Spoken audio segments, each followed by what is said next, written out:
Hey y'all, this is Allison hanging out in my space to craft, bringing you the March swap from Ginger's Corner with my scraps to embellishments. So the theme is green light, anything green. So I've decided to use one of my Julie Nutting little girl stamps, little paper doll stamps, and I'm using my VersaFine Claire in, I think it's called Pine Cone. So I'm just going to stamp, and I don't take you through all of these. I have to make 8 for the swap. So that's the deal for our swaps this year. You make 8 swaps to send in. You can always make a 9th for yourself.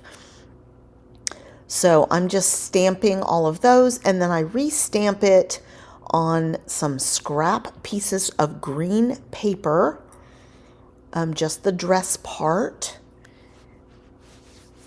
And what I decided to do is just make all these little dolls and put green dresses on them for my green swap. So you can see here I have a couple of different pieces of green paper. So I'm just stamping the dress part now. And then there's also a little headband. I'm going to go ahead and stamp the headband as well. I'm not sure if I show you that. And then I just have to fussy cut all of these pieces out. So for the dresses, I'm just going to cut the dress. I'll show you here how I do that.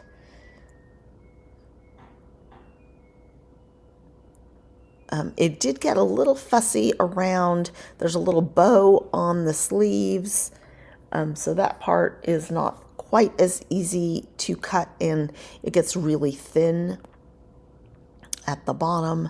You can do different things. I could have just cut that off and just let it be a top without the bows. I could have just let the bows be in the brown ink. So I think I show you one or two. So when I fussy cut, I use these Fisker spring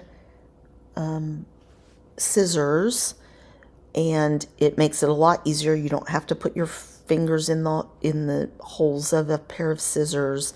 They spring back, so you really only have to exert force in one direction. So it makes it really easier, especially if you have any arthritis issues. So here I'm just cutting out the dolls. I did them on a vanilla cardstock, just so they were a little closer to flesh tone.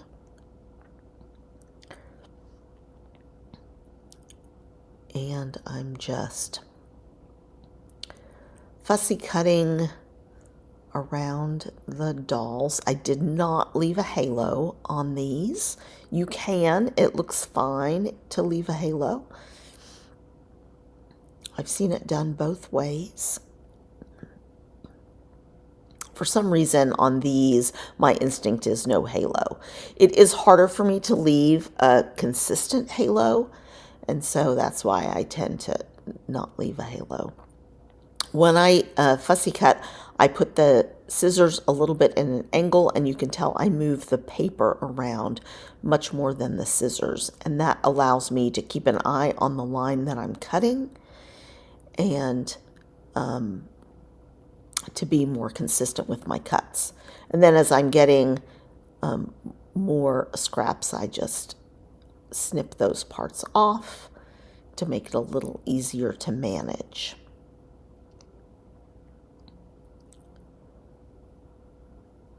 So my plan is stamp and cut all the dolls, then do some coloring on the dolls.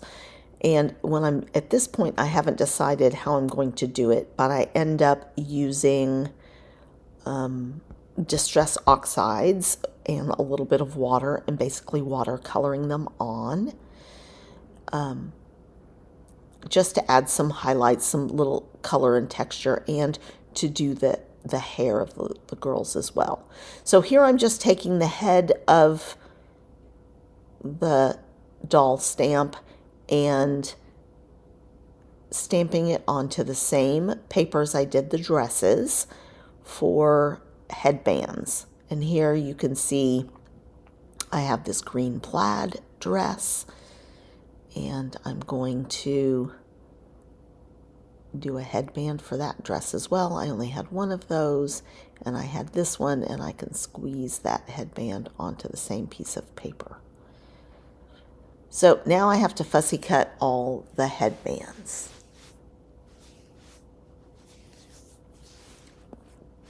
You could also have just colored in the headbands if you wanted to. You have a lot of options with these dolls, but I really like getting the extra texture with the headbands, and I have a special treatment for that at the end. So here I'm doing some coloring. So I just did some experimental coloring on an extra that I had stamped. It didn't stamp out great, so I just used it as a prototype. And what I ended up doing is taking my antique linen, watering it down a little bit, and then I'm just brushing it onto the edges of the legs and arms and around the face, just to add a little dimension to those. I'm not fully coloring in those elements.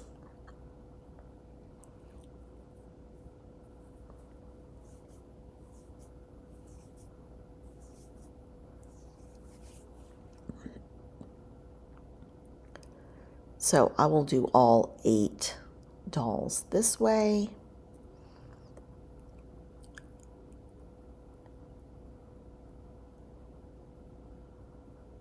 And around the neckline and around the face.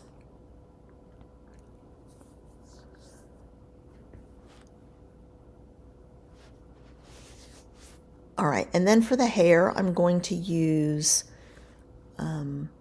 one of my brown Distress Oxides. I'm going to water it down, and I'm going to make 2 runs over it so that I get lighter and darker areas. So I want the slightly darker areas inside the drawings, and then a little bit lighter or more watered down for the rest of it. And that'll give the hair a little more texture and not just be colored in a solid color of brown. So a little more watercolor look to that. And then we're going to also do a similar thing with the dresses. So I have a couple of different greens. I'm going to water down the greens, and I'm just drawing it on the outside of the lines where a shadow would be on the dress. And it's just to add a little dimension to the dress so that it's not just a stamp on a flat piece of paper. So I'm just doing a thin line where the brown lines are on the outside of those lines to give a little bit of a shadow. And I didn't like this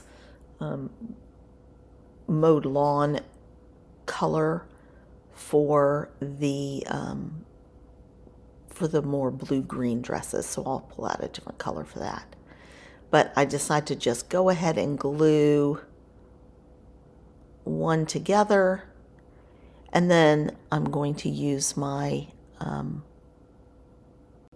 glossy accents to create some texture on those headbands. So here I'm just showing you the couple of different looks. I do go off and glossy accent all of the headbands separately, let them dry, and then I will put them on the dolls. I decided that was a more efficient way to do it and less dangerous, less chance of me getting glossy accents on the hair. So these first couple I did this way, and then I go off and glossy accent everything else. So next we're going to take a look. I think they're all finished, so you can take a look at them.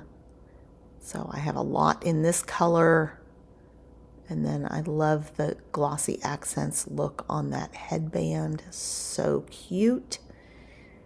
And they are all ready to go. So I'll be packaging these up and sending them out. If you would like to join Ginger's Corner Swaps, please do. You can sign up on March 1st, and these have to be in the mail by March 15th. Thanks a lot, you guys.